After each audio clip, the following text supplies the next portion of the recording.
Angry Faithful. I just wanted to drop in, bend your ear a little bit, get your attention. So if you're not listening, drop what you're doing and pay attention to me because I'm here to inform you that not only can you get your daily, maybe if you're binging it, I'm not sure, that's entirely up to you, but you can multiply your doses of angry me fuckery by paying attention to all of the platforms upon which you can find either the dulcet tones of my voice and David's voice, or my pretty face and David's not so pretty face. Anyways, digressing, we we are on YouTube, we are on Spotify, we're on Rumble, we're on Google, Apple Podcast. We have a TikTok page. We're on Twitter, Instagram, and of course, Facebook. So if you find yourself fuckery deprived, curl up with a nice hot mug of shut the fuck up and just listen. Open those ear holes and be prepared to be cream pied like it's the first time. Thanks for listening. Welcome, Angry Faithful. We got again Eric Tansey of Failure Stop Podcast, but we're not gonna talk about your podcast or anything, any questions on mine. We're talking about your new Armado, being an author. That sounds weird. I know. I was hoping to have good news for you today too, but the meeting that I was supposed to have today at 2 got postponed till tomorrow. Oh, so do you keeping a secret for like 3 weeks now, and I thought today was the day that I was going to get to come off the secret, and it's not. Oh, you don't even have a date yet? Because I know it's coming out in November, right? No. It was supposed to come out in November, but way bigger and better things are happening with the book. So okay. Now it's like, who knows? The book's done, but there's some publishing houses that got a hold of the book, and there's even talk of an attempt at getting it on the New York Times bestseller list. And so they've been working on a strategy with an agent, and don't you have to have a hard book copy for that? Yeah. Mm-hmm. Oh, okay. Yeah, the book will be a hard copy with pictures. Every chapter has 1 or 2 pictures in it. Thank God. Drawn by Jonathan Bates.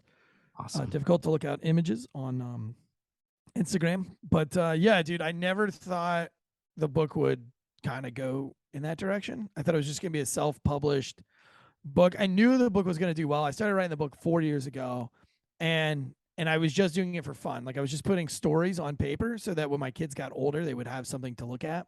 Okay. But I have a huge sense of humor, and comedy is like my thing. And so when I started writing the book, I wrote like almost all the funny stories from being a cop. And my wife finally got a hold of the book after about a year or so of writing, and she was like, "Hey, you get up almost every morning and you write. Like, can I read what you've written so far?" And my wife reads like 3 books a week. She's absolutely the smartest human being I've ever met in my life. She, has a master's degree and graduated top of her class, whatever it is, magna cum laude or summa cum laude, whatever it is, but from Florida State. And she's just brilliant. And I don't read any books, and I'm a C student at best. But I let her take a look at the book, and she came out of the room after like an hour, and she was like had tears like in her eyes. She was laughing so hard. She was like, "Oh, okay." She was like, "Do you know how hard it is to write comedy?" And I was like, "Not very fucking hard. Like, I basically just write how I speak." And she's like, "This is the funniest thing I've ever read. Like, this is hilarious." So then she really encouraged me to write it, and then I keep writing. And this year, like, we wanted to have the book out last Christmas. And so I really worked hard, and it got around Christmas time. And then I started going back through the book, and then I was like, well, I want to take out this chapter and I want to add this chapter. And then Christmas passed, and I kind of like lost focus on it because of the podcast and all this other stuff. And it was probably around July that my wife, like, I woke up, she was like, "What are you doing today?" It was raining. It was really gross outside. It was my day off. And I was like, I'm just going to sit inside and watch movies. And she's like, "I got an idea. How about we finish that book today? Like, I was like, dude, we can't finish it today. Like, I've got months of work." And she's like, "The book is like done. What could you possibly have to do?" And I was like, "Well, I want to take this chapter out. I want to put this chapter in. I need to write that chapter. And then I got to do this and that." So anyway, long story short, that's what happened. And we rewrote it, which like it's a dangerous rabbit hole to go down when you're writing a book. Because you change one thing, you want to change another, you want to change another. It's any kind of art you're doing. Most of the time, the actual artist or author or anybody doesn't even like the stuff, and they're always like ripping apart. Yeah. But going on your wife, every great author or anybody that's done anything like really great, it's their wives that push them. Yeah.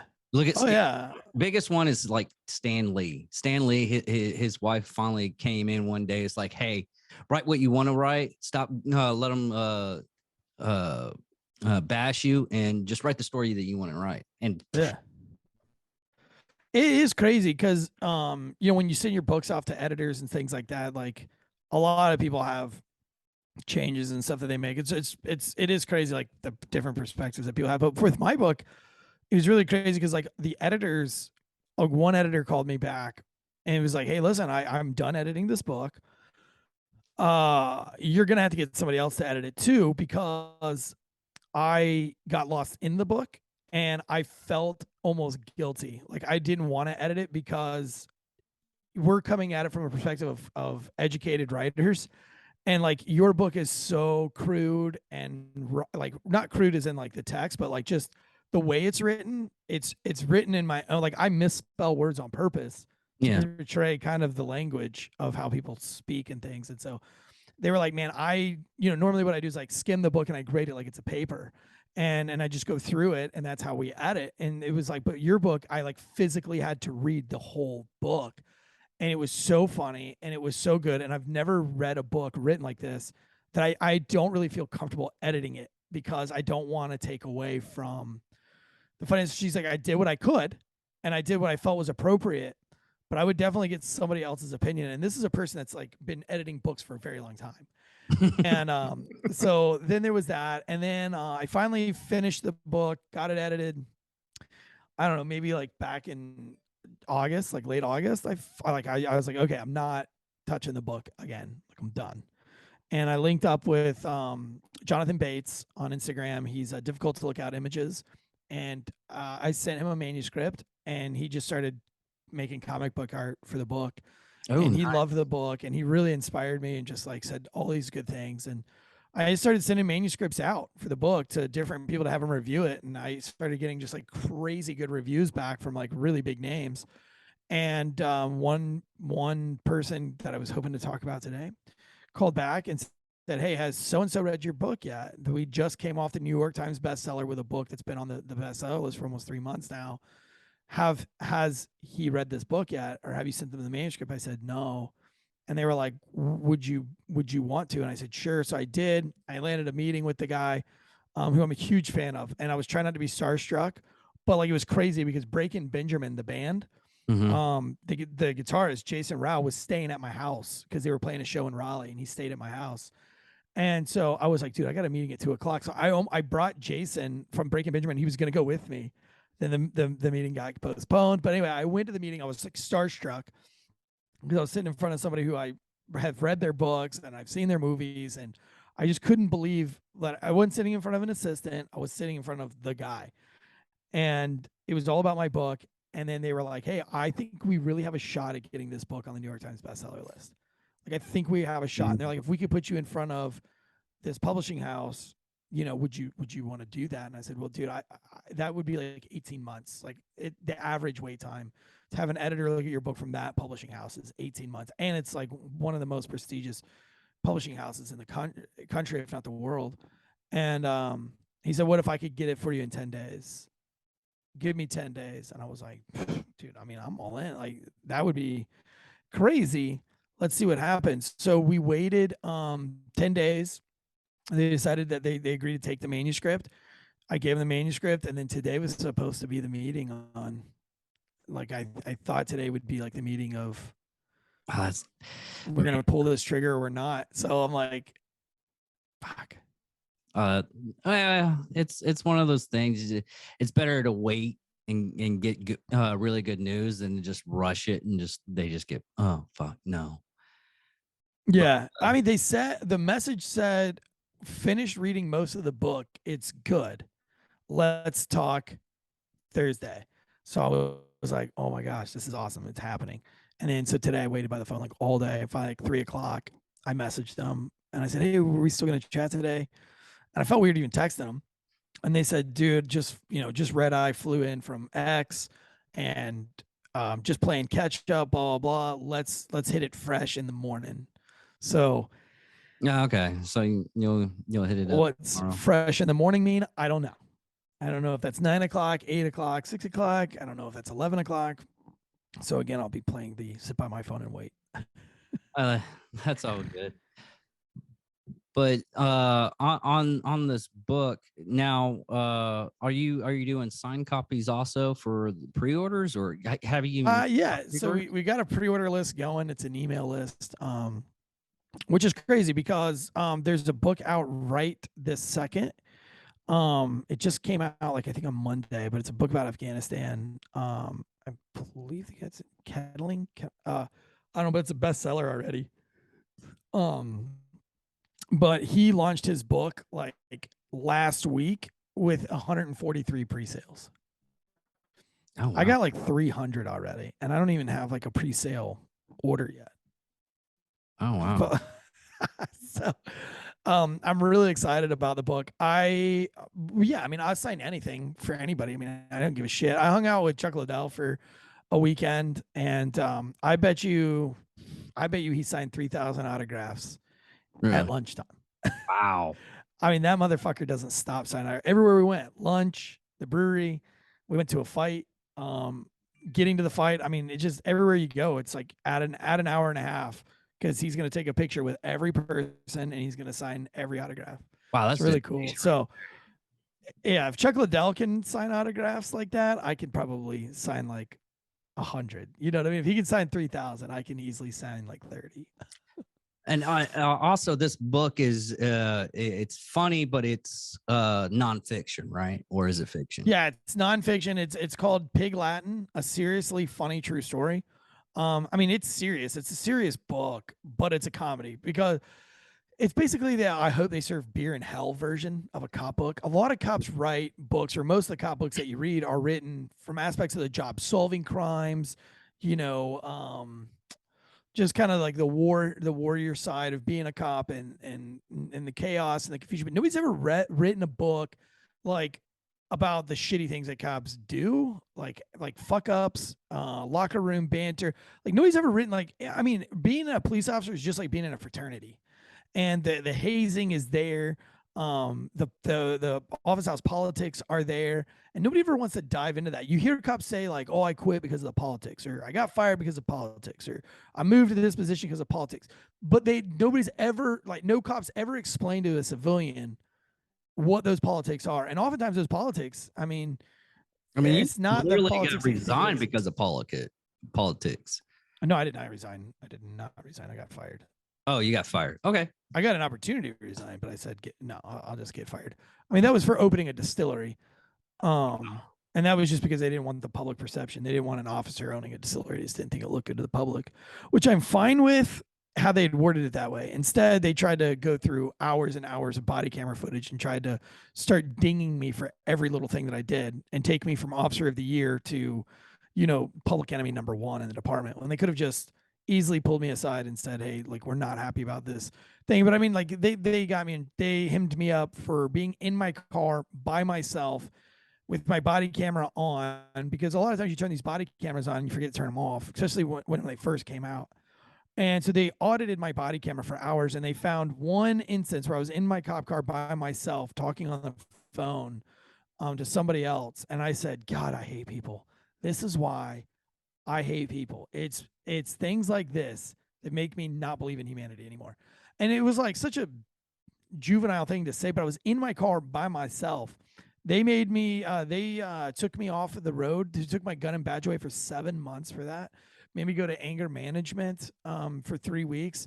The anger management company actually put out a memo that they were no longer going to work with RPD because they felt that the department was using anger management as a tool for punishment instead of, like, basically everybody they were sending didn't have anger issues. They were just sending it there as a punishment. Because dude, you could talk to I mean, I know thousands of people. I don't know that one of them, I don't know that a single one of them would say that Eric has an anger issue. I don't even, I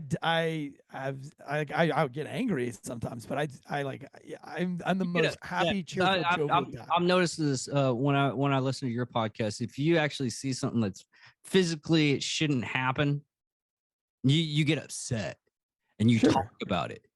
Yeah. I'm not going to believe that you're going to go out and just do something hurtful to these people. Right. You voice your opinion. Yeah, I mean, I say some really fucked up things, but I mean, the funny thing is that usually it's all in humor and in good fun. So, yeah, I mean, so like, I when they went to fire me, I just, they gave me an opportunity to resign. I didn't take that thing, but the book is, kind of go not a detail about that, but the book goes into detail about coming out of the academy and being treated like a rookie in all the rookie games and losing foot chases, tasing a chick in the pussy on accident, What? who was trying to kill herself, Oh my! yeah. Oh, Yeah, that's the story in the book. oh my god!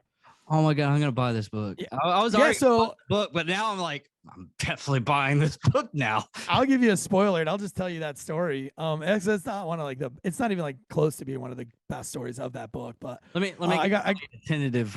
yeah, story time. But Yeah. I got a call to a group home, and a woman had locked herself in the bathroom, and she was about 28, 26 years old, and it was like a halfway house type deal. And so the dispatchers were like, "Do you want a check-in officer?" And I was like, "No, I'm probably okay. It's just a girl locked in a bathroom. I'll figure it out." So I get to the group home, and the group home attendant is like, "Yeah, she's been in the bathroom for like over an hour. We're not sure what she's doing in there, but she won't come out." So I was like, "Cool." So I walk over to the door, and I'm like, I knock on it, and I go, "Hey, Susie," or whatever her name was. I was like, "Hey, my name's Eric. Just wanted to check in with you and see what's going on." She's like, "Are you a cop?" I was like, "Fuck." I was like, "Well, yeah, I actually am a cop. Do I sound like a cop?" She's like, "Yeah, you sound like a real douchebag." I was like, "Son of a bitch." So I was like, "Hey, just real quick, you're not hurting yourself or anything, are you?" She's like, "Maybe I am, maybe I'm not." I said, "Well, if you say that, we'll have to kick your door in and come rescue you. I'm gonna have to come save the day." And she's like, "I don't know why you would kick the fucking door down. It's unlocked. You could just open it." And I was like, "Oh." So I like jiggled the door handle, and sure as shit, it was unlocked. And I was like, "Fuck." I was like, "Okay, well, hey, do you mind if I open the door and come in?" She's like, "You literally just told me you were going to kick it in. So I'm guessing if you have the authority to kick the door down, you have the authority to just open it." And I was like, "Fuck, man, this chick is eating me alive." So I was like, "You don't have anything that's going to hurt me, do you?" She's like, "Maybe I do, maybe I don't. Find out." I was like, "Fuck." So I pulled my taser out with my left hand and I swung the door open with my right. And she was standing in butt naked in the bathtub with a shard of glass, like almost all the way through her wrist. And I freaked. I was like, stop cutting yourself. But she had her hands down by her vagina because that's where she was cutting her wrist. Like if you were to hold your hands down, by your waist and slice your wrist upwards. So I was staring at where, her wrists were cutting. And anytime you shoot, you always shoot at what you're looking at. So I pulled the trigger on the taser, or squeezed the trigger, and I fucking pulled it. I yanked that motherfucker. But I yanked the trigger on the taser while I was looking at her pussy, and both darts just flew right into her vagina. And she falls out of the bathtub, barely misses the sink, hits her nose on the tile, blood goes everywhere. And she rides the lightning for 5 seconds, and she's like, "Oh my god!" And I was like, "Are you okay?" She was like, "You tased me in my fucking pussy." And I was like, "What?" And I rolled her over, and both darts are like center mass, right between the labia. And I was like, "Oh my god, I did." She's like, "Why would you tase me in my fucking pussy?" Blood is going everywhere. Like blood is gushing from her nose. It's gushing from her hand. So I'm like trying to stop bleeding. So we put a towel on her wrist and handcuffed the towel to her wrist to get the wrist to stop kind of bleeding. And it was wide open. And the blood was like dripping down into her mouth. She's spitting it all over the place.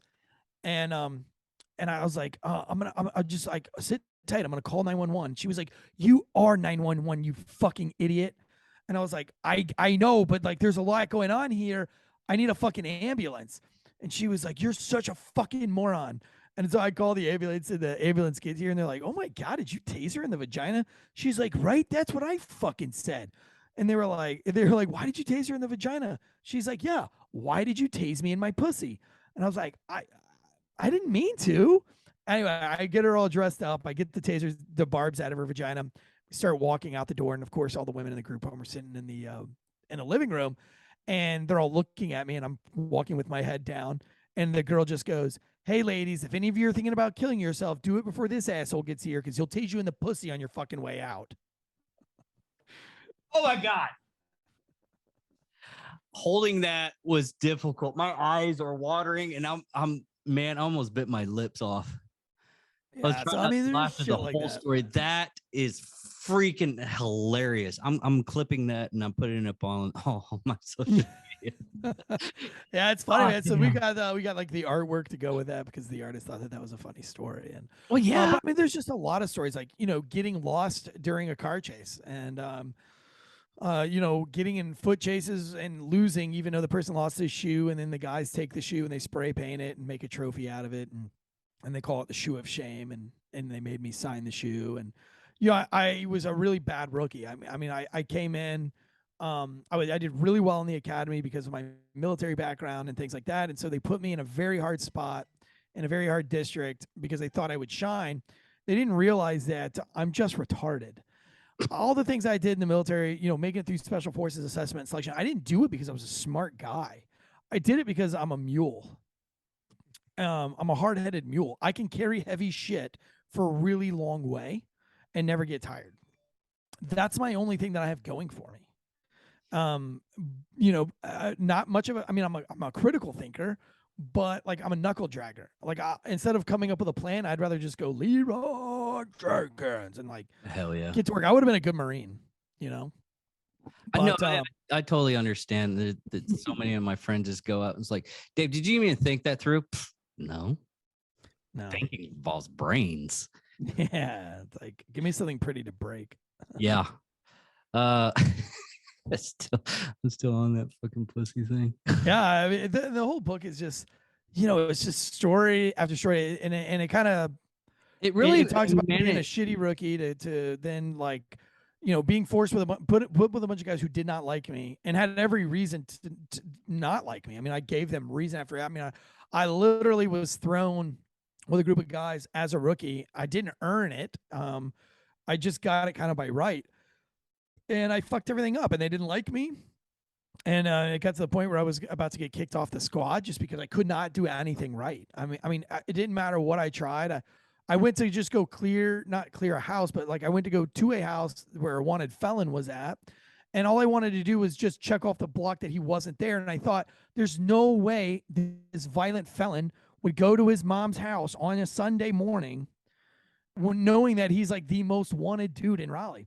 But I thought if I got up while everybody was at breakfast and I went out and I checked off a couple of these blocks in the afternoon, when everybody was ready to do work on Sunday, we would be able to just, I'd be like, hey guys, I already went to this house, already went to this area, and I've already cleared this, spot. He's not any of those. So that only leaves this. And they would be like, man, he's on top of shit. Like he's been working all morning. I go to the house, I knock on the door, and this like 25-year-old girl answers the door. And I'd already read the call notes that several officers and detectives have already been there and spoken with the mom who lives there. The mom's probably in her 60s. So I knock on the door. This is mom's house. And a 26-year-old girl answers the door, and there's no cars in the driveway. His car's not in the driveway, nor is mom's car in the driveway. So all I'm doing is knocking on the door to verify that nobody's there, and I can tell everybody that he's not there. But I knock on the door, and to my surprise, a 26-year-old girl answers the door. And I was like, hey, Miss, Prescott or whatever the name was. I just make names up for the sake of making them up. But I said, Miss Prescott, is your son home? Now, I know that this girl is only 25 years old, and there's no way that the wanted felon is her son because the wanted felon's like 35. And she's like, no, nope, he's not here. What you need him for? I'm like, oh my God, like if this was the real mom, she would already know what I want because cops have been here all week. So I said, oh, nothing. He's just got some speeding stuff. He's got a speeding ticket he needs to take care of. He didn't show up to court. It's an order. It's a ordered failure to appear. So like, I just need him to come down there. He probably won't even have a bond, because we're allowed to lie as cops. Mm-hmm. And she's like, yeah, I mean, when I see him, I haven't seen him today, but if I see him, I'll let him know. What does he need to do? And I was like, he just needs to go down the courthouse and check himself in, and just turn himself over to the authorities for this failure to appear. She's like, okay. And I knew I should have just left right then and there. I was like, all right, cool.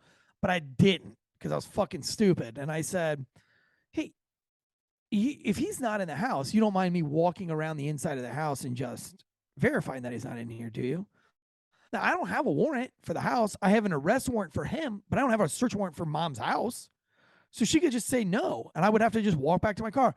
And I thought in my brain, there's no way that this chick's not going to say no. I haven't told dispatch where I'm at. I haven't told any other cops in the district. Nobody knows I'm there. So she looks right at me and she looks back into the house and she looks back at me and she says, sure, you can walk around and see that he's not in here. And I was like, oh no. And in my brain, I said, don't fucking go in there. Don't go in this house. And she's letting me go in there, and I've already lied to her about some kind of speeding ticket. So I can't just like pull my gun out, right? Because then this bitch is gonna be like, whoa, I thought this was a speeding ticket. Now you're coming in here with a gun, And so I walk into this house with no gun out, looking for a very violent felon that's like on the top 10 most wanted list for the week. And I start walking through, and I walk through the kitchen, the living room, and I was like, "Do you mind if I check the bedroom?" She's like, "No, go ahead." And I'm like, "Fuck, man, just say no, so that I can like leave." So I go down the hallway, and it's just nothing but closed doors. I'm by myself. This is like the most unsafe thing in the world to do. And I open the first door, and there's the suspect trying desperately to get the window open, but he can't get the window open. It's like somebody had painted the window and it had gotten stuck or something, and he just couldn't get it open. So he's looking back at me, trying to open this window, and I go, whatever his name was, Xavier, stop.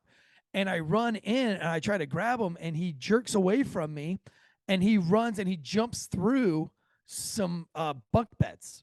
Like he just goes right in between the two bunk beds to the other side. So I run around, and then he jumps back through, and we're playing this cat and mouse game, and I'm chasing him around this bedroom. Well, this 28-year-old girl, allegedly mom, that's not the mom, she comes in and starts slapping me on the head and trying to yank on me while I'm trying to chase him.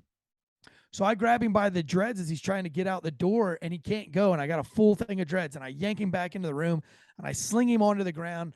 I turn around, I pull out my pepper spray. I pepper spray the bitch in the face. She takes off running down the hallway because I just point blank blasted her with like half a can. He crawls up underneath the bed. I reach down and grab his ankles and snatch him back out. And now it's like, like a horror movie. Like he's like dragging his hands on the carpet, and I'm yanking him out, and he's trying to get out. I'm like, where the fuck are you going to go? So I get him out, and I get down on top of him, and I start trying to punch him, and I tell him to stop. Homegirl comes back in with pepper spray all over herself. She grabs me by my hair, starts yanking me up. He gets up, goes back to the window, pulls out like a Xbox controller, throws an Xbox controller at me. So she's got me by the hair, yanking me backwards. I pull out my pepper spray and spray him as he's trying to hit me with an Xbox controller. So I end up pepper spraying him. He falls to the floor in agony and pain. Guess he's never been pepper sprayed, but he did not handle it well at all. I turn around, I blast her in the face with my fist. She flies out back into the hallway. She sits down, covers her face up. She's choking and dying on pepper spray. And I reach down and I handcuff him. I stumble out. I'm dying because this whole bedroom is full of pepper spray. So I'm choking and coughing. My face is on fire. I'm blinking my way through it. I cuff her. I get on the radio. I'm like, Raleigh, help! Send me some units.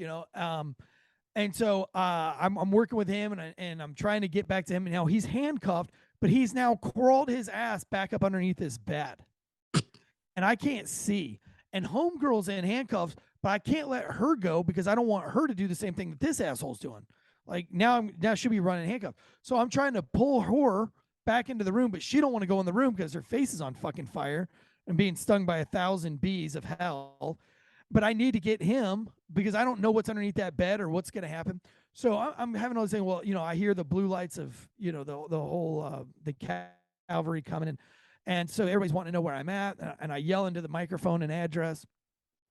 And half the squad comes piling in. Now I've interrupted them from breakfast. And the rule is you don't do anything on Sunday until after breakfast. And again, I wasn't trying to do anything. I was just trying to be the good guy. And the first guy came through the door. I've got 2 handcuffed people. I got the the number 1 on the top 10 most wanted list in my hand.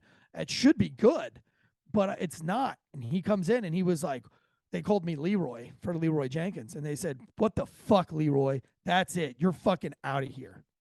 And they snatched the handcuffed girl away from me. And this other guy goes, "Yeah, man, what the fuck?" And he goes and grabs the other dude. And this other guy comes in. And he's just laughing at me. He's a senior officer, and he was like, he's laughing. He just goes, "Leroy Jenkins." And so then that was it. I was getting kicked off of the squad because I had fucked up enough times, and I was genuinely trying not to fuck things up, but I just couldn't stop. So I was getting kicked off the squad, and then a canine officer and another senior officer invited me for dinner while at work the next day, and I thought, this is it. They're gonna shame me. So I showed up with a bad mood, and I walked in, and I sat down. It was an hibachi restaurant, and I said, "Look, I'll fucking give you guys my badge right fucking now. I don't want to hear any of your fucking mouth. Just take the fucking badge, and let me leave out of here with a little bit of dignity. I've done nothing but fucking try." And I get it. I fucking suck, but I don't want to hear your bullshit. And they were like, "Sit down, homie, sit down." And they were like, "Look, here's what we see the issue is, and here's how we think we can fix it. And that's you ride with us. Get in my canine cop car and just ride with me for a couple of weeks. And we'll figure shit out together." And it was kind of like that was it. It was like I either quit or I ride with this canine officer for a couple of weeks and try to figure out the job. And I ended up becoming best friends with the canine officer and then the senior officer. And I really learned how to be a good cop from those guys. And my mistakes, throughout the book start to get less and less. And but the book remains funny because of all the banter, and then of course the new rookies and me fucking with the new rookies as I was fucked with. And it's just it's a very fun book. Well, it kind of sounds like you really you gave it a little bit more humanity to being a cop. Yeah, humanizing the badge. It's like kind of it was. Yeah. Is this? I think you're right there. It's like, for me, cops don't speak the same language as citizens. I also don't believe that we should necessarily have to speak the same language as civilians. But it's nice if you're able to. And I feel like with my unique experiences and this weird kind of shit cloud that followed me through basically my whole life until now, it really just paved the way that to have a voice to actually articulate what cops actually go through.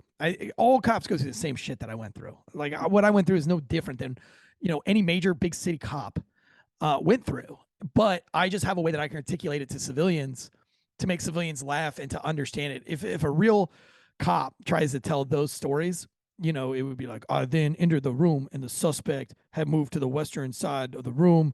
I then placed my hands around his hair in order to subdue him." You know what I mean? It's very, whereas, for my book, it's like I grabbed him by his fucking dreadlocks and I put his ass on the carpet. Yeah. It just reminds me of the times that the fuckery I used to do when I was a correctional officer. Like we had an inmate, we found this like rod, and any kind of metal or anything like that in a prison, you have to confiscate it and put it away, right, because it could become a weapon. Anyways, we just found this like rod about that long. Well, I gave it to my lieutenant. Lieutenant was like, "Want to have some fun?" I'm like, "Yeah, it's a 12-hour shift. I got to do something to be happy about." So we searched this one guy. He's like, "Search this inmate. Search the inmate. Do a pat," and he drops the rod right in between his legs. Well, this guy just freaks out and runs. I was like, I grabbed the rod, handed it to Lieutenant. I was like, "Lieutenant, he doesn't realize that we're in a prison and everything's locked up, right?" "Yeah, but it's funny." Yeah, it's funny. But I love those stories because it comes from what people don't understand. what a day in the life of a cop. I mean, you could have like a really bad day. And what everything like from like, I mean, you got End of Watch was probably the best cop show, cop movie or cop show that Yeah, you I agree. usually see. But the actual stuff that goes on in a cop's life, some days you're just sitting in your patrol car and you're not doing anything, you're just running around the whole neighborhood and doing nothing. Which yeah, and I mean that's like a big part of my book. It's like that, you know, like one of the worst chapters of the book starts out with me it's a Monday morning, first day back at day shift, and everything's is really well. We're at Starbucks coffee, and at 10 o'clock goes off, and then the lives of 3 people are changed forever. I don't want to give too much a part of that chapter away, but one officer gets their neck sliced open. Another one has several bones broken in their body, and another one breaks an arm. And then the suspect, at the end of that story, dies. The whole thing was just, it's really like that TikTok where it's like, and nothing can go wrong. Oh no, it all went wrong. It's exactly how that day went. It was like, oh, and nothing can go wrong. Oh no, it all went fucking wrong. The house on fire. Yes, like I mean, just fucking mayhem on a Monday, and I mean, there's the serious parts, like my first dead body, and having the skin peel back on the arms of the dead bodies. I'm trying to pick it up, and me fighting through the vomiting and being made fun of by the corners, or the body snatchers, as I call them in the book. But it's 2 female body snatchers, and they just think it's the funniest thing in the world that I'm about to pass out and throwing up over this body that has been in a shower for 28 days. And it's basically the body had melted, and trying to get it up and out. Every piece of skin or anything that I grabbed just melted apart in my hands, and it was like pulling a marshmallow off of a stick. It's really sticky, and it's all over your hands, and you can't get it off. I mean, that's what it was like all over my gloves. Like everything was just sticky and goopy, and I tried to grab the arms to pull it out, and all the skin just removed itself from the bone all the way up, to the hands. It just degloved the whole thing, and I'm throwing up and about to pass out. Of course, it stinks, worse than anything you've ever smelled in your life. And and it goes through the kind of the psychology behind it afterwards, where I'm sitting in the cop car and I'm basically depressed. It's like, I knew that woman's name. I knew, I talked to her sister, and I felt that nobody cared. I felt that the body snatchers didn't care. My training officer didn't care. It was all laughy and jokey about me fumbling over a dead body. But I realized, sitting in the car looking up at the stars while my training officer was sleeping and snoring, that I couldn't believe that I'd only been there for like 5 days. And this guy, my partner, had been there for 15 years. And so what has he seen in 15 years that he can just sleep in the cop car? I mean, we just went through the most heinous and disgusting scenario that a person could think of in regards to a dead body, and he's just sleeping, and it's okay. And I realized it's because they don't humanize those people. And I had humanized that woman. I had learned her name. I had talked to her sister. I had tried to figure out how she passed away in this shower, and how nobody knew that she was dead in the shower, cycling from hot to cold for 28 days.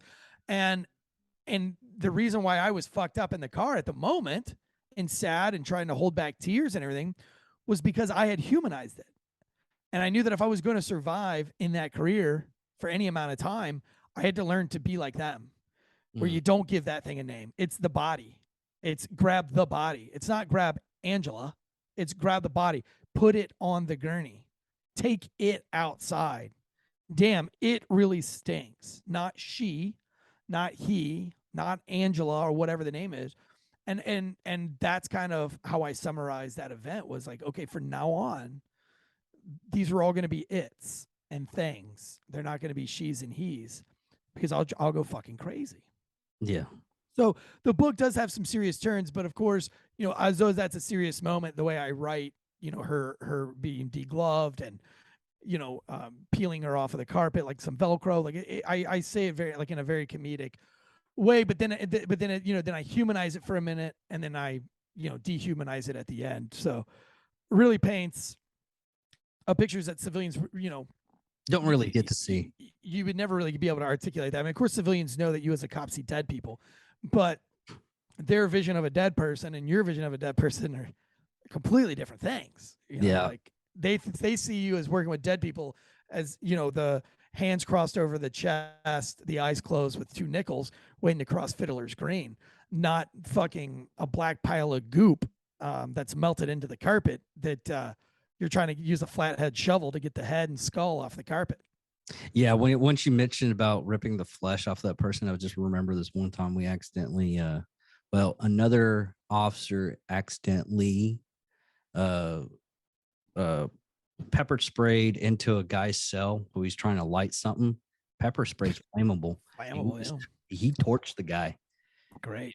We had to move him. The cuffs wouldn't work because his skin was just coming right the fuck off. Oh, damn! He really got burned. Yeah. It was not pretty. So when I pepper sprayed homeboy in that bedroom, I had yanked his hair back, and he was screaming. And I was trying to get the pepper spray canister around to him, which means I was going to spray myself too. But when I yanked his hair, it forced his mouth open. So he was like, ah. And when I blasted the pepper spray, it all went down his mouth. So that motherfucker was trying to crawl under the bed. He was just, you know, he just wanted mercy. But, you know, there's no mercy when it comes to pepper spray. I mean, once it's on you, Oh, it's 1,000 stinging bells from hell. That's one thing about being a CO that I hated was the fact that if I ever had a pepper spray, I would beat the holy crap out of the person with the pepper spray bottle. Yeah, I always like that when somebody, like, you see a cop beating some ass and they're like, why didn't you just pepper spray him? And I'm like, you know, from the outside, yes. But I'm telling you, I'd rather have my ass beat than be pepper sprayed. Mm-hmm. I'd rather you punch me in the face like 6 times than pepper spray me once. Now, in the book, do you have any kind of, because being Halloween and everything, and I watched this one video to where cop goes into this house and the guy was just energetic and everything, but he had like snakes everywhere. I'm fucking out. And do you have a story of a not today moment? Not maybe like not in the book. I mean, I do like the very last story in the book, right before I decide that I'm going to leave law enforcement. Yeah, I mean, it was. I don't want to give that story away because that's, you know, like a big part of that's a spoiler alert. But yeah, like that was a moment in the book where I was like, yeah, fuck this. You can leave, and I'm also not going to be a cop anymore. Like, this is fucking stupid. But no, I mean, one time I was searching a car. I didn't put this in the book, but I was actively searching a car, and a dude said, hey man, just FYI, I lost my snake like 3 days ago in that car, and I'm not sure where it's at, but it's somewhere in the car, I think. And I said, excuse me? And he was like, yeah, the tank is in the back seat.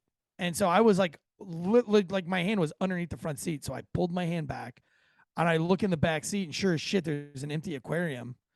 And I was like,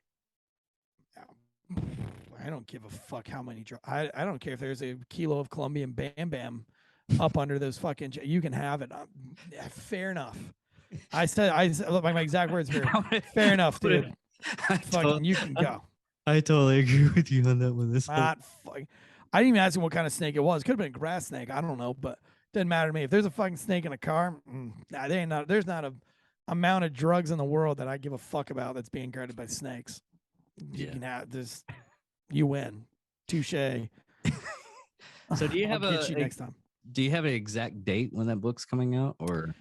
You know, when I was going to self-publish, and I was going to self-publish. I mean, and I was going to self-publish through Amazon and get the hardcover, and we designed the cover, and you know, I had done all of the legwork. Man, I've got the reviews. I've got some really awesome reviews for the book, and the book is super entertaining. From the minute you open it, to you know, like when you open a book, it's a hard book, and you got the cover on the side of the sleeve. It's usually has the bio.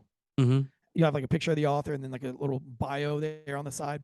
You know, my bio says C student, mediocre cop, passionate lover. and then the page next to it says This book is dedicated to all my homies in Raleigh Central Prison. You guys earned it. Special thanks to the homeless man at Merton and Camden who said the words that I'll never forget. Hooking, dealing. Donald Trump knows the truth. Donald Trump knows the truth. Donald Trump. And then the book starts. So like there's nothing like that's not, I didn't put like special thanks to my wife who's always been there for me. And, I mean, it's the whole book is so on the back cover where you have the reviews, there's like a really nice review and it's like from Mike the Cop. And then another one, which is like Jason Rao, Breaking Benjamin. And then there's another review that's another famous person. I don't want to say it because I don't want to give all the surprise away. And then the fourth one says, fuck the police, or fuck 12, loked out for life. But seriously, this book was hilarious and very well written. Little Sweezy, 8 Tray Crips. That's fucking hilarious. So the whole book is just it's a lot of fun. And I want as soon as you get it to where either A, it's a movie, or 2, it's a TV series, you need to text me that shit because I'm gonna be so fucking happy because it sounds like it's something I would just watch too. So a lot of people that have had the manuscript in their hand has said, like things like, man, that's the funniest book I've ever read, or like, holy shit, that totally changed my perspective on cops. Like I knew being a cop sucked, but I didn't, like one guy was a ranger from Ranger Battalion, and he was like, dude, I served in Ranger Battalion, Ranger Rat, and like I'm gonna be honest with you, I wasn't like super thrilled to read the manuscript of a cop book. He's like, but holy shit, like I want to be a cop now. Like that shit sounds fucking awesome, because you talk about all the foot chases and just bank robberies, but I don't really tell it from the side of the story. I'll give you one more little tiny small story in the book that doesn't really give much of the book away, but I pull over a dude. I don't pull over a dude. A guy wrecks on 440, and I'm on my way to get a coffee and donut at 4 a.m. And the donut place is at the very next exit. But there's a white Ford F-150 that spun out in the median. It was like 35 degrees outside, 34 degrees. So probably hit some black ice and spun out. And so I get out of my cop car to make sure that the person's okay. And it's a Mexican, a younger Mexican guy, who's definitely like thugged out, like the thugged out Mexican. You know what I'm talking about? Like the one with the has long, everything dicky like shorts. low down. Yeah, like a Chapo kind of guy. What? Yeah, exactly, dude, exactly. So it was one of those guys, and he was super aggravated that I pulled over to make sure he's all right. And I could tell he was drunk, but I could also tell that he wanted to fight. I really wanted a coffee and donut, and it was 4 a.m, and I get off at 6, and I didn't want to start fucking with somebody at 4 o'clock. Because that would put me home around 11 o'clock in the morning, and I don't want, I want to be in bed by 8. So I decide very quickly I'm not going to fuck with this guy, but he wants to fight and I don't. So I say, hey, homie, listen, I don't know what's going on. Obviously you're drunk, but I'm not in the mood to deal with you. And we can fight right here on the side of the street, and that's fine. You might win, but I got like 700 dudes that will come in, and then you'll spend the rest of the night, and it's like 50-something degrees outside, 30 degrees outside, and you'll spend the whole night fucking running from cops, freezing your ass off. Or we can both get what we want right now. You can put your keys in your hand and throw it as far out into the woods as you possibly can. And he took a second. He looked at it, and he was like, what? And I was like, look, you get what I want, which is you not driving because you're drunk. And you don't have to fight with 700 cops and go running around like a fucking weirdo all night. So he thinks about it for a second. He reaches down in his pocket. He grabs his thing of car keys. And he goes, how far I got to throw them? I said, as far as you fucking can. And he's like, well, how are you going to know? And I said, don't push it. So he launched those fucking keys. I mean, he launched them. And I said, thanks, man. Don't drink and drive. You're better than that. And I get in my cop car, and I go about 400 yards up the road and up to the donut place. And I get to the donut place, and I tell everybody's like, dude, what did you stop on the way here? And I was like, nothing. It was a car that spun out. I was just making sure they were okay. They didn't have any keys on them. So, and I'm pretty sure they were drunk. So I don't know what this story is there, but the driver wasn't there. I'm like, oh, okay. So we're eating our donut, having our coffee, and a state trooper gets in a foot pursuit, and he's headed towards Jones Sausage Road, the exit, the on-ramp. And we're there. That's where we're at, getting coffee and donuts. So we book it out of the thing, and sure enough, they're chasing this guy up the on-ramp, and we end up tackling him in the whole 9 yards. And the guy's like, get him in cuffs. I was like, hey, what are we doing? What are we arresting this guy for? Like, and he was like, uh, I said, he doesn't even, I know he's drunk, but he don't have any keys or nothing. And the dude on the ground, he's like, yo, that dog made me throw my keys out in the woods. I was like, shut the fuck up, you know? And the state trooper is like, that truck is stolen, and this guy's wanted for murder ×2 out of South Carolina. Oh shit! Yeah, I remember you telling this story on one of your podcasts, but I'd still love the story. Yeah, Like, so just a lot of fuck ups. It's one of those moments. Is like, oh, he fuck ups like me. That's not that bad. He's actually cool. Yeah. And the guy was like, this dog just let me go. And I was like, shut the fuck up. I ain't never seen you before, bitch. You don't know me. I was like punching him with the state trooper. Pow, pow. Didn't he just say something? No, he didn't. No, he was like, yo, that's Officer Tansey. I was like, shut the fuck up. Yeah, so that's like the whole book. Just shit like that, man. But it's just the funny, raw, ridiculous, hilarious, sometimes serious, but I sum it up really quickly with a joke or something super irreverent, to make you just go, fuck, that guy's dark as shit, and there's a lot of dark humor. And I use a lot of dark humor from firefighters and from EMS workers that show up in some of these scenes, because they're not innocent of being pieces of shit either. So they do a lot of fuckery too, and so I put a lot of that in the book. Yeah, I had a firefighter. I was talking to a firefighter one time, and there's this one guy. It was in Fort Worth area, and this guy he keeps on like he has a colostomy bag, and he wouldn't use just the medical style colostomy bag. He'll use like chip bags and stuff like that. And oh my god, guy was just disgusting. And he was telling us like, man, every time we dreaded going over there because we know he would have like a shit bag with like potato chips or some shit like that. Fucking gross, dude. Yeah, but it's. I mean, I've talked to EMS people, and they have some really fucked up stories. And if you actually had like really high hopes of humanity, that would break that shit down really fast. I can't believe that there isn't more EMS books out there, because I think EMS workers are one of the most underrated first responders out there. They besides, don't get paid much either for what they do, dude. They fucking, I mean, those dudes are real heroes. Like, yeah, they're borderline. I have doctors. seen those dudes. I've seen those dudes bring back the dead. They're like, I mean, miracles, man. And nobody ever knows. Like, some EMS worker needs to write a fucking book, or like have me write a book for them. That might be my next project. If this project goes well, I might follow around some EMS workers and write a book. About EMS, because I got 1,000 stories about EMS too. Like, just straight doing fucking wizardry and witchcraft. Yeah. And some of the stories, it's. I mean, one of my close friends, he was an EMS driver, and he would I was like, I can't believe this person couldn't be kept alive only because of oxygen, and the nurse wasn't getting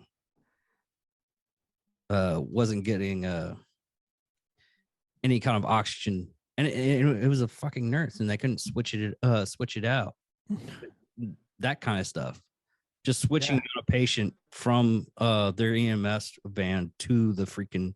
He has so many stories about how many times he's had to like talk down the nurses and almost like put a chokehold in them. It's like, hey, I didn't put this story in the book, but there was a pregnant woman, and she got her femoral artery exposed. An X-Acto knife. She was trying to kick another prostitute, and the prostitute pulled out a X-Acto knife, sliced all the way down from just about almost where the vagina, like where the leg meets the pussy, and just sliced almost down to the knee, and it flayed the whole entire inner leg open, and it was definitely like, it was not femoral. The femoral artery was exposed. We could see it, but I couldn't see it because I'm not a fucking doctor. All I know is that was like the most blood I had ever seen. And I saw the stabbing. I was sitting at the end of the street watching the fight, right before it started, and was just starting to drive down there to break it up when I just see the whole entire pavement turn red. So I jump out of my car. Of course, everybody runs, and I pull a tourniquet out, and I tourniquet this bitch, and I put her in the car, and we roll. And so we meet up with EMS halfway the hospital. We transfer out. We get down to the hospital, and they're calling it a femoral thing. And we get into the hospital. There's a pregnant woman, and this Indian doctor. She was like, "Okay, before everybody slow down, stop." And she's like, "Why do we have another tourniquet on another patient? Who did this?" And we're all like, I'm just standing there, and I've got blood like all over my legs because I knelt down in the blood to put the tourniquet on there. And she's like, just because she's sliced in the leg and there's a lot of blood doesn't mean we need to do tourniquets. Tying a tourniquet that high on somebody's leg is going to do more damage than anything good, because like we need to get that off of her now. And so they loosen the tourniquet, and blood shoots like 20 fucking feet. Like it sprays the wall, it sprays the ceiling. I mean, in one ginormous pulse, it just shakow. And she's like, "Well, let's go get her into the trauma." And I mean, it was all hands on deck, dude. Like fucking doctors everywhere. At the end, after about 2 hours of just crazy shit, the doctor comes out there and she's like, "I want to talk with you for a minute." And I'm standing there and she's like, "I want to apologize. And I 100% want to say that you saved that young lady's life. She's pregnant. She's lost, like the femoral artery was exposed. She severed everything around it, like da da da da da. Like the tourniquet, like if you would not have tied a tourniquet, she absolutely would be dead. Blah blah blah blah." Anyway, I said, "No problem." She said, "I'm just so used to seeing people tie." And when I saw a tourniquet that high on a leg, it scared me because you could really do some damage. But you did perfect. And I just wanted to say that you saved this girl's life and you should be proud of yourself. And I said, "Well, thank you so much." Whatever. Well, my district where I worked, we don't put in for life-saving awards, and neither do our supervisors unless it's something crazy, because everybody saves a life every day. Yeah. You would get like 100,000. You would get like 100 life-saving awards a year. You know, if technically every time it's probably one of those things where it's the like how many you've accrued from that time frame. Right. Like so, Whoever we gets just the most points. So I had worked. You know, I had been a cop for 5 or 6 years at that point, and I'd never gotten a life-saving award, even though I had saved a fuck ton of lives. I'd never gotten a life-saving award, and the award ceremonies it came around that year, and my name was on the list. And my name, not only was I getting a life-saving award, but I was getting another award. And I went to my supervisor. I was like, "Yo, why did you put me in for a life-saving award? Because I'm gonna get made fun of. Because everybody's gonna be like, oh, you know." He's like, "I fucking didn't." He's like, "I didn't put you in for any life-saving award." And I was like, "Well, who put me in for life-saving?" Because it was kind of shunned. It was kind of like that's something that ribbon chasers go after. And our district, our squad, we're not ribbon chasers. We're fucking workhorses. And come to find out, after the award ceremony, the doctor was there, but that doctor had literally called the city and put me in for a life-saving. Oh wow! For tying the tourniquet. But you know, she went from being a huge stone cold bitch to being like, "All right, fuck, I was wrong." Yeah, it's so strange how communication on one department to another department is totally different, and then when you actually realize it's like, oh, he actually did something really smart, and then you just realize it's the department's retard. So yeah. I was like, that's a lot of fucking blood, and I'm gonna make that stop right now. And man, I tied that tourniquet when I was tying that tourniquet. That was probably the first real. I mean, I've used tourniquets before to stop bleeding, but I didn't like really wrench them down. I thought I did. I thought I had tied a tourniquet before that incident, but that incident, I really learned what it's really like to tie a real fucking tourniquet. That I just kept turning until the blood stopped, right? Like they say, turn it like a faucet, like keep turning until the blood stops. And I mean, I was wrenching down on this girl, and she was screaming louder, heavier than any woman I've ever heard scream in my entire life. And I damn near broke the post on that tourniquet. I was turning so hard. I was turning so hard that I was sore the next day in the back of my arm. Jesus. Was it because I twisted it with my arm and I held it like that, because it was so tight that I was having a hard time securing the rod. Oh. And my hands were slipping because of all the blood and everything. And so like I had held it for a hot second trying to like contemplate my next move once I got the blood to stop coming out. You know, but like that was like, man, that's a real fucking tourniquet right there. And I bet you that hurt like a motherfucker. I mean, just, you know, go up about 6 inches from your kneecap. That's about where I tied it. So yeah, I've seen maybe a little higher, maybe actually a little higher than that. Maybe like more or less up to the hip. Like just below the like like pretty much the middle between your knee and your pelvis. No, like right there, the fattest fucking part of your leg. That's where I had to tie that tourniquet. Oh, okay. And the tourniquet went over the wound because the wound was sliced literally from the like the corner pocket like of the chode, like the ass ball connector, all the way down to the side of the kneecap. And I mean, it just the X-Acto knife pretty much went all the way to the bone. Like I said, the femoral artery was exposed, and I have a picture of her femoral artery on my phone. Jesus. Because when we got there, they were like, "Hey, you know, the tourniquet before they cracked it and it blood sprayed everywhere." The EMS worker zoomed in and took a picture, and then said, "You know what that is right there?" And she like pointed to her phone. She's like, "That's her femoral artery. That's how close this woman came to death." And I was like, wow. "Holy shit!" I was like, "Will you send me that?" And they were like, "Yeah." And they texted it to me. Give me that shit. So I've got an awesome picture of a chick's femoral artery. So there's also one more thing. Were you talking in the book that have you ever had a moment to where you just forgot what you're doing? Like, oh my God, I'm a cop. Maybe I should stop this. I mean, no, not really. I mean, there was like a moment where I was chasing a suspect when I was brand new. I was a rookie. And I was with my training officer, and we were chasing a guy through the woods. And I got on the radio, and I said, "Raleigh, foot pursuit." And I think this was my second foot pursuit ever. So it was like the second week of being a cop. And they were like, "Okay, Raleigh." They were like, "All right, 420, whatever I was back then on training, 421, I think is what it was." And they were like, "Go ahead, 421 with a suspect description." I was like, "He looks like a Guido from Jersey Shore." And everybody was like, "What the fuck?" So we get down into the woods, and the guy stops. Like, it's just silent. And we're in this thick-ass fucking woods in the middle of North Carolina. And my training officer's like, I'm running. I'm ahead of my training officer. He's right behind me. But then, you know, I could hear crack, crash, crash, crack, crack, crash, you know, as we're skipping through the woods, and then silence. So I was like, shh. And my training officer was like, "What?" And I pulled out my gun, and I said, "Move your foot." And he goes, "Why?" I was like, "I want to put one in the ground." And he was like, "Wait, what?" I was like, "I'm going to shoot around into the ground because that's going to fucking scare the suspect and he'll take off running again." He was like, "Are you fucking crazy? Put your fucking gun away. You can't fucking do that." And I was like, "Oh, yeah. Yeah, you're right. We can't do it. In the Army, we could do that. But in the police department, you can't give warning shots into the ground to scare somebody." So, yeah, that was definitely one moment where I was like, and then he went and told everybody. He was like, "This motherfucker was going to put some rounds in the ground to make the suspect run again." And everybody made fun. I mean, it makes sense. I mean, it wasn't going to hurt anybody. Yeah. Fucking 2 bullets in the ground. Unless he was like right underneath you. I mean, and he was like, yeah. But yeah, so couldn't do that. And womp, womp, womp. But yeah, that was probably like one of those times where I forgot that it was the police.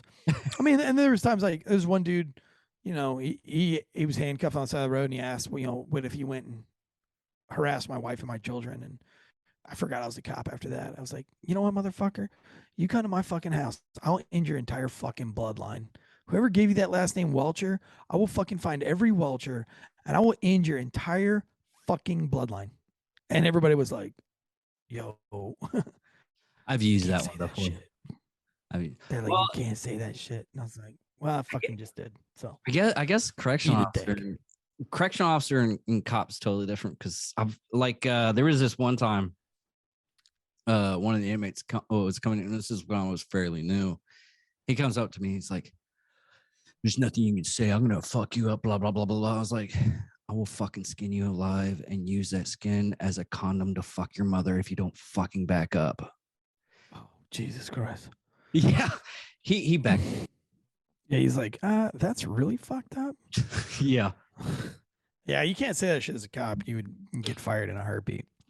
But that was But yeah, it's a fun book, man. I think one of the people that reviewed it said something like, if you are a cop, I mean, if you love cops or you hate cops, and there's plenty of fuel for the fire of debate, but this ex cop adds all the fuel to the flames to incite everyone. So whether you're a cop, not a cop, want to be a cop, or hate cops, this book's a wild ride or some shit like that. And I thought that was kind of a cool review. It's not going to go on the back of the book, but it was a nice.